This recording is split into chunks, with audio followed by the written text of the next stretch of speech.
We don't want to see fewer companies having more control over our media. And so no matter really how this turns out, it still is a little bit worrisome because we're seeing a reduction in the number of organizations or voices in our media. Matt McAllister, I'm a professor in film production and media studies here at Penn State. There's been a wave of media mergers really over the last, I don't know, maybe the last even 20 years. It's pretty consistent that every year there's been a big media merger. Now, poor Warner Brothers, they have been the subject of mergers so many times over the last 20 years. America Online, AOL, was involved for a while, and then AT&T was involved for a while, and then Discovery. And now you've got a fight over Warner Brothers, or Warner Brothers Discovery, between Netflix, which was a friendly merger, and Paramount Skydance, which seems to be a hostile takeover attempt. Well, the friendly merger is something that the board of directors of both sides have agreed to, and they've come to terms with that. And it seems like, at least at the upper echelon of the companies, they're all on board with.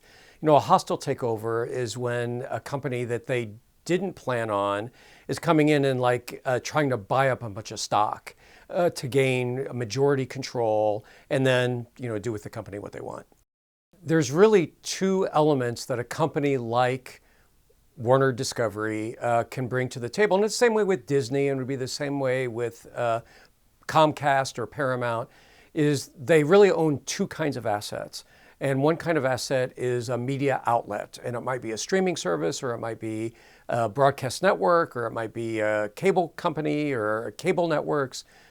They also, though, own a bunch of key IP. That is intellectual property, copyrighted, essentially branded media licenses. And Warner Brothers Discovery owns a bunch of that, including, of course, DC Comics. So the Superman, Batman, Wonder Woman.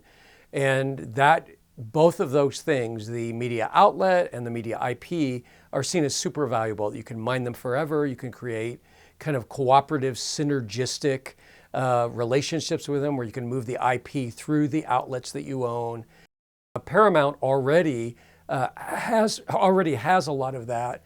They own Star Trek, and they also, again, have their own networks and cable companies and cable networks and stuff like that. Netflix is, mostly an outlet, mostly, of course, a streaming service, a big one, but a streaming service not really known for their own IP as much as some of these other media companies.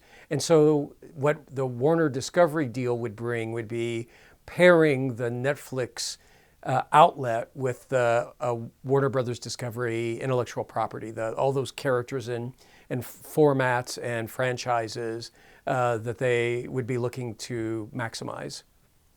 That often these media companies, when they merge, they promise that it'll be good for the consumer because they'll reduce prices. But I don't know of any studies or research that really shows that. And usually what we see is in monopolistic situations, they actually have the ability to put the squeeze on consumers because now the consumer has less choices.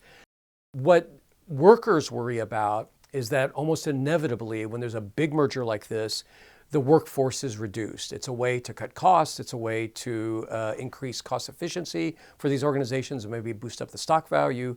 And so if I were a worker for Warner Brothers Discovery, I would be worried about what does this mean for my long-term future? That is, after the merger happens with Netflix and maybe especially with Paramount because they're so big and they have a lot of redundancy, would they lay off a lot of the workers at Warner Brothers Discovery? For the consumer, what that would mean is maybe less creative personnel and then maybe a less creative output because of these mergers.